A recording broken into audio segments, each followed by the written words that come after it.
So you may be sitting in an office or in your home office all day long, meetings might not be as active as you'd like to be. So you go on to some health website or you listen to your favorite health influencer and they tell you intermittent fasting is a great way to stay healthy, to stay trim and stuff like that, right? So you start intermittent fasting, and this has gained so much traction now in the mainstream that this is why I have a whole chapter in my book, How to Actually Live Longer, Volume 1, on why fasting and intermittent fasting are actually terrible for longevity. And actually, intermittent fasting is bad for mental performance at work. And now, let me explain why.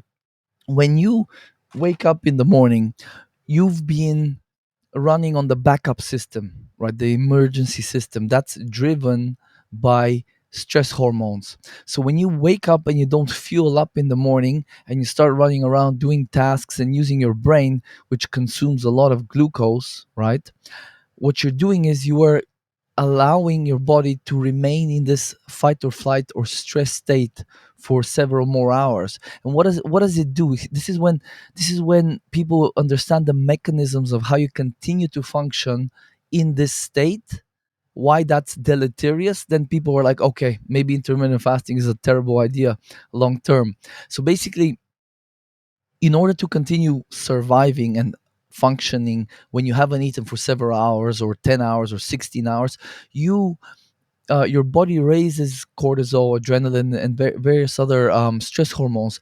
And what they do, especially cortisol, is they signal your body to degenerate, to break itself down. Your muscles, your bones, your skin, your joints, parts of your organs.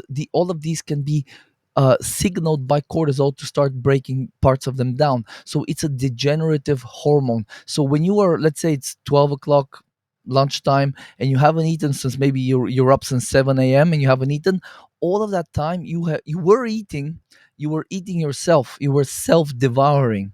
So this is why I teach my clients, don't do intermittent fasting if you want, first of all, to be healthy for a long time, and second of all, if you want to achieve peak mental performance, you have to remember that when you're doing intermittent fasting, your brain runs on glucose. It is extremely glucose hungry. Something like 20% of the energy that you create in a day is used by the brain, and it can only burn glucose or ketones, right? But with an intermittent fasting regime, you're not getting into ketosis.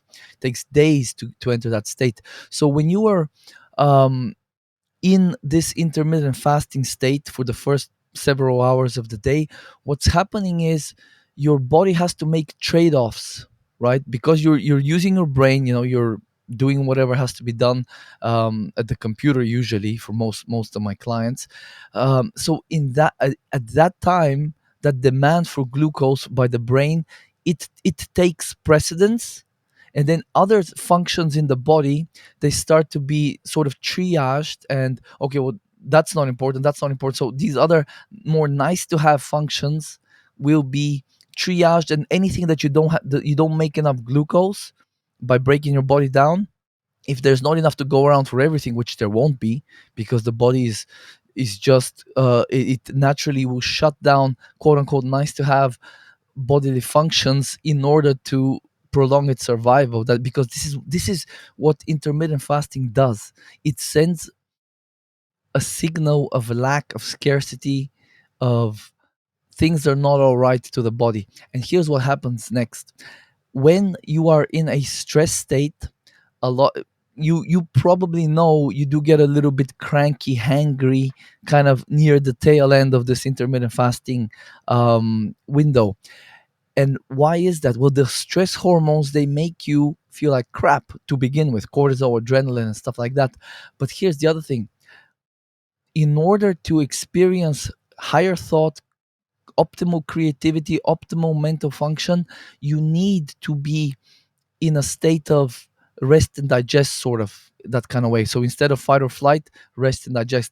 The body needs to be sent signals of abundance in order for it to be able to express creativity, joy, higher thought, altruism, things like that. So if you don't give your body, fuel through the first part of the day, it will actually, this shuts down these higher thought sort of uh, functions of the mind, like future planning. Because think about it like this, right?